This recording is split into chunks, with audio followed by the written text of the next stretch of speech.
Bruh, I'm actually supposed to be editing right now. I want to just edit these little videos that I've been shooting for my soccer channel, for my football channel. But I just felt like I don't know why, but I just felt like I have to send out this message to somebody.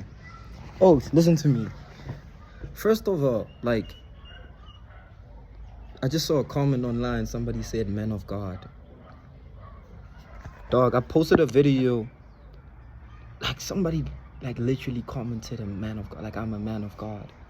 I posted a video last night, or yesterday, of Paul Washer. I don't know if y'all know who Paul Washer is. If y'all don't, y'all gotta check him out. Y'all gotta check Paul Washer, like Paul Washer.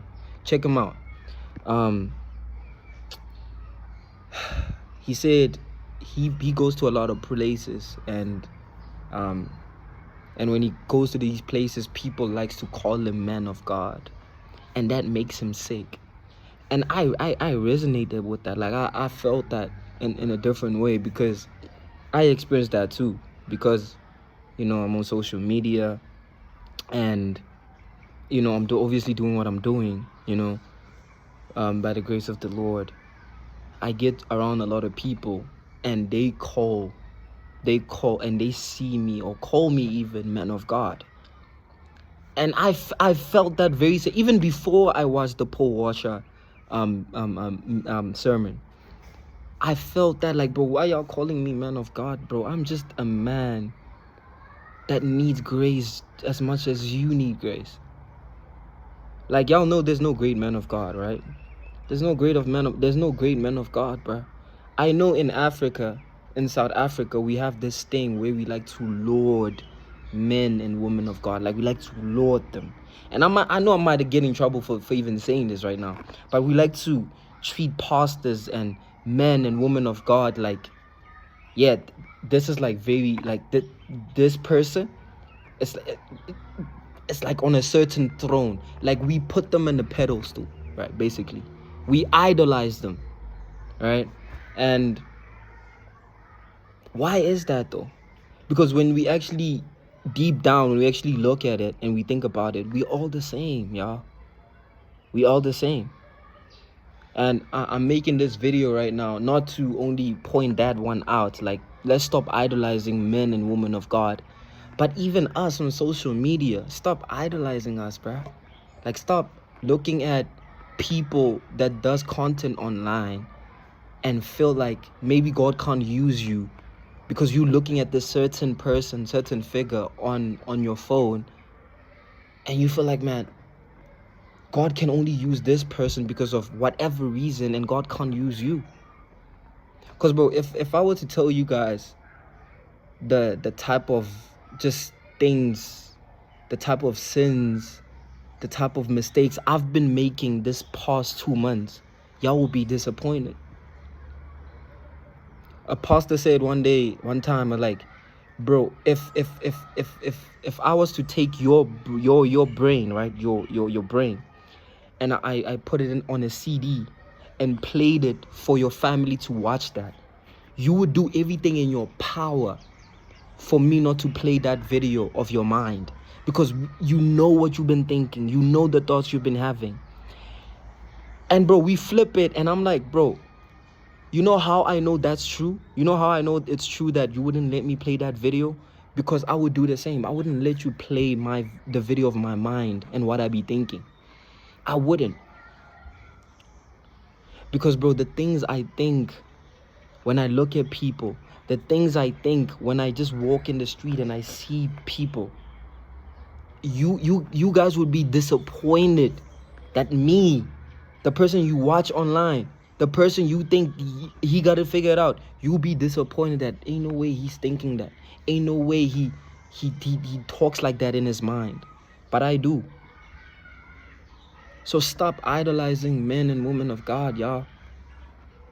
Stop idolizing. Stop putting, like, people on the pedestal. Stop putting a Coquetto on a pedestal. Stop putting an Andre on a pedestal. Stop putting a Bryce Crawford on a pedestal. Stop putting Pastor Anthony Philip Mitchell on a pedestal. Just the men like you and I. We that do ministry online. We just men, weak men like you guys. That's why it hurts so much when your favorite pastor does something wrong, like does a mistake, makes a mistake, right? Because it happens to the best of us, right? That's why it hurts so much, because you know why it hurts so much? When your favorite pastor allegedly has done something, it's because you idolize them so much that you take away the human element that's in them. You treat them, you look at them, you listen to them like they are God. And one thing I'd not want, one thing I'd be really like, kind of even like mad about, is for people to watch my videos and think that of me. It's for people to hear me online, see my videos online and think that I have it all figured out. And again, we are not making room for sin. We are not doing that. We are not making room for sin. Sin is sin, and there's consequences to it. But let's not forget that we are human beings. No one is perfect. And for that reason, stop looking at people online and idolizing them, dog.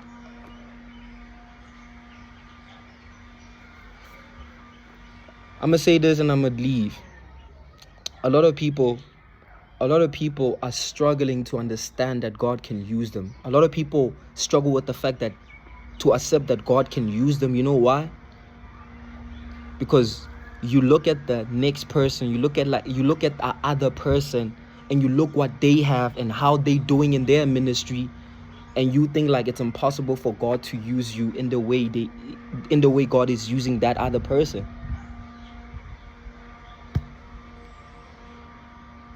I'm reading the story of Gideon right now. I was reading Judges from chapter 5, 6. And when God approaches Gideon, bruh, Gideon is in a place of hiding. Gideon is in a place of fear, of vulnerability.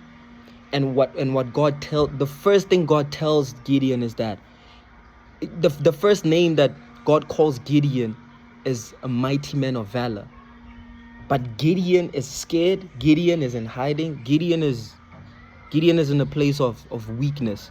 But God calls him mighty man of valor. And God does something wonderful and big with Gideon to save the nation. A lot of you guys are Gideon, bro. I am a Gideon, the weakest of them all. So, just something to think about, bro. God bless you.